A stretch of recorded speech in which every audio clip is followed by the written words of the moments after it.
បាទសួស្តីបងប្អូនអរគ្នាថ្ងៃនេះបង្ហាញ logo នេះកាលពីមួយឆ្នាំមុនការឡានខ្ញុំទិញដំបូងគេបងអស់នៅស្រុកខ្មែរតែជាបងប្អូនអត់ស្គាល់ logo នេះប៉ុន្តែមួយឆ្នាំក្រោយមក logo នេះគឺផ្ទុះខ្លាំងមែនទែនអូខេផ្ទុះទាំងនិយាយទៅផ្ទុះនៅលើ page EV ពីច្រើនអូខេហើយនៅក្នុង MK របស់យើងបច្ចុប្បន្នគឺបានទទួលប្រជាទិញបានសំណួរច្រើនមែនទែនជុំវិញ logo នេះគឺអានេះ Leopard 5ប៉ុន្តែថ្ងៃនេះខ្ញុំអត់រៀបរាប់ជុំវិញ Leopard 5ខ្ញុំនិយាយពីLeopard 3ព្រោះ Leopard 3មានសំណួរច្រើនមែនទែនសួរថាតើអាថ្មីអា2025ហើយនិងអា2026ខុសគ្នាកន្លែងណាខ្លះអូខេមុនទៅជួបគ្នានៅក្នុងវីដេអូនេះខ្ញុំសូមឲ្យបងមើលមកជុំវិញឃ្លាំងរបស់យើងបច្ចុប្បន្ន MK យើងមានលក់ឡានបទឹកពីអាមេរិកយើងមានលក់ឡានថ្មីពីស្រុកចិនប៉ុន្តែឥឡូវឡានថ្មីឡានអគ្គិសនីអស់លីងបងប្អូនណាអស់លីងហើយអានេះមកគ្រឿងចុងក្រោយអានេះមកគ្រឿងនេះនេះគេកក់អានោះគេកក់អានេះគ្រឿងចុងក្រោយឯងអូខេតែមិនមែនអស់ប៉ុណ្្នឹងទេណាអូខេយើងមាន order មកថ្មីច្រើនមែនតើមាន Dipol មានអូខេនេះធម្មជាតិទីននៅវីដេអូទីនអត់មានកាត់តបងប្អូនណាអូខេDipol ក៏មាន Avatar ក៏មាន Leopard 5 Leopard 7 Leopard 8 Leopard 3នឹងមកឆាប់អូខេនឹងមកឆាប់អត់មានពេលវេលាច្បាស់លាស់តែនឹងមកឆាប់បងប្អូនណាអូខេអញ្ចឹងបងប្អូនដែលកំពុងរងចាំ Leopard 3អាចបន្តចាំតិចទៀតបងប្អូនណាចូលចាំតិចទៀតប៉ុន្តែរយៈពេលប៉ុណ្ណាខ្ញុំអត់ទាន់ហ៊ាននិយាយទេដោយសារយើងអត់បានចម្លើយច្បាស់ពីខាងភ្នាក់ងាររបស់យើងនៅចិនបាទថ្ងៃនេះចង់ជំរាបបងប្អូនថាLeopard 3 2025ហើយ Leopard 3 2026មានអីខ្លះខុសគ្នាអូខេតោះទី1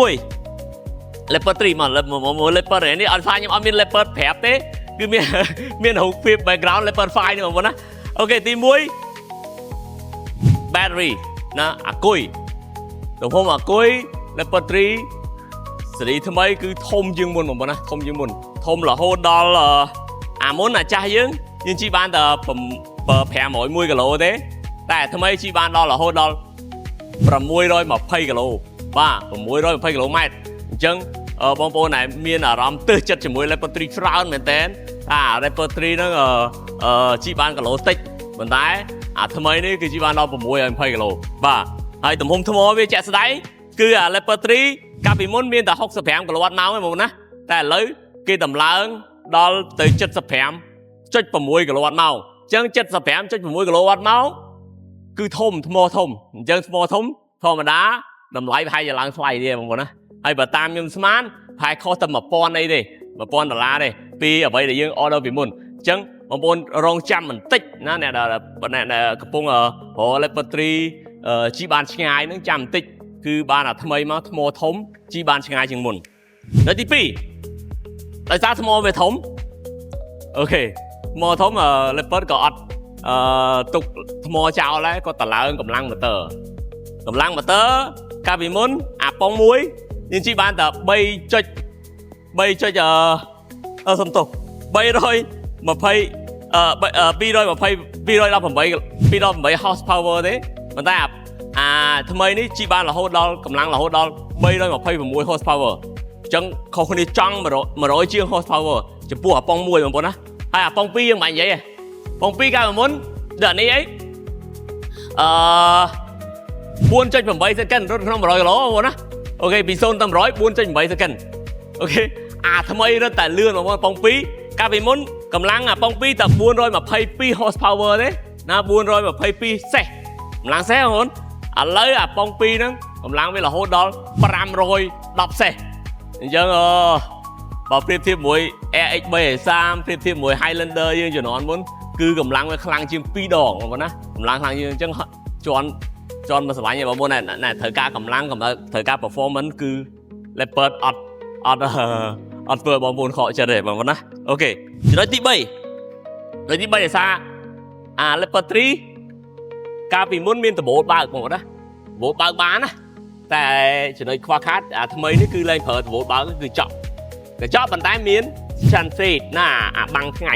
មាន sunshade ធម្មតាអញ្ចឹងខុសដបូលបើកខុសទី4ខុស head up display បងប្អូនស្គាល់ head up display ណាហៅ HUD ណាទៅខ្មែរវាហៅ fly counter បាទអ ចឹងកាលពីមុនអត់មានទេ leopard 3 អត់មាន head up display ដូច leopard 5 ទេបាទតោះតមាន drone ប៉ុន្តែឥឡូវ leopard 3 មាន head up display បាទ head up display អញ្ចឹងងាយស្រួលបងប្អូនត្រូវការslide counter ហ្នឹងគឺមានដែរមានកញ្ចប់បើនៅ RX 350 Export អូអានោះ slide បងប្អូនណា option ពិសេសបាទមួយទៀតតទៅនឹងចំណុចពិសេសដែលក្រុមហ៊ុនមេរបស់ BYD បាទក្រុមហ៊ុនមេ BYD គឺគាត់ទឹកនឹង launch ដែរគឺឆ្នាំងសាកនេះបងប្អូនណាឆ្នាំងសាកនេះកាលពីមុនយើងសាកប្រើពេលពី 20% ទៅ 80% ប្រើពេល 18 នាទី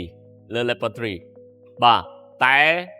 ថ្មីនេះប្រើពេលតែ 9 នាទីឲ្យសាកពី 10% ទៅ 90% បាទតែដោយសារតែខ្មែរអត់ទាន់មានឆ្នាំងសាកលឿនអញ្ចឹងទេ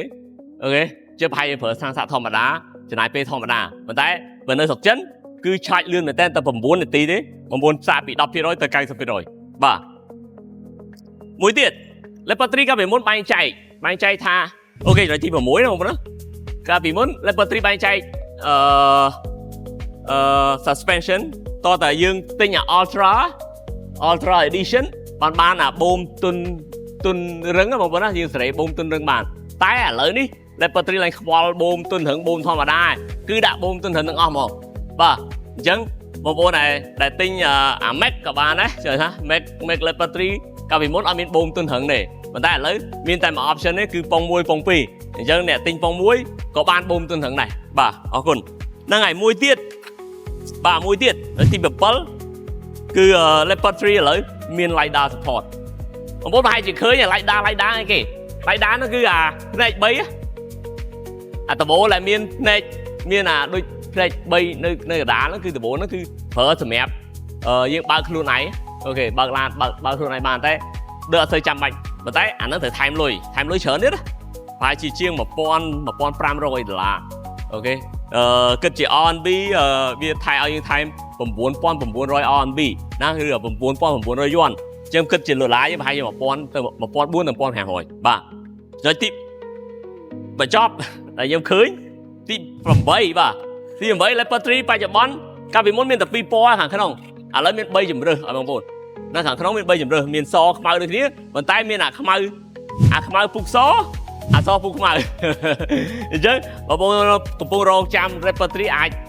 រងចាំបន្តិចសិនបាទរងចាំបន្តិចសិនហើយយើងនឹងអាប់ដេតជូនហើយបងប្អូនអាចតាមដាន page MK បានហើយនឹងមាន page របស់យើងច្រើនទៀតអូខេ page Eva Hub ក៏ page របស់យើងដែរអូខេណាអញ្ចឹងបងប្អូនអាចតាមដាន MK EV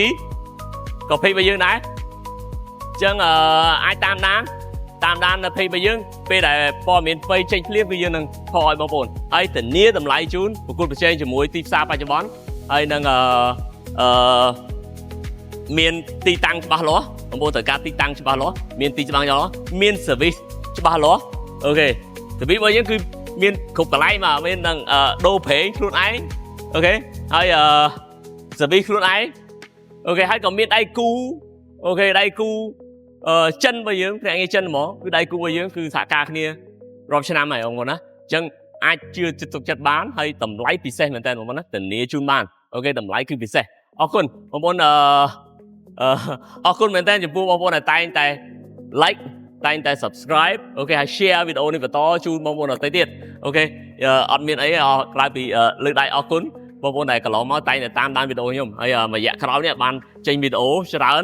អូខេអញ្ចឹងនឹងព្យាយាមអាប់ដេតព័ត៌មានជូនបងប្អូនបាទអរគុណជម្រាបលាជួបគ្នានៅវីដេអូក្រោយ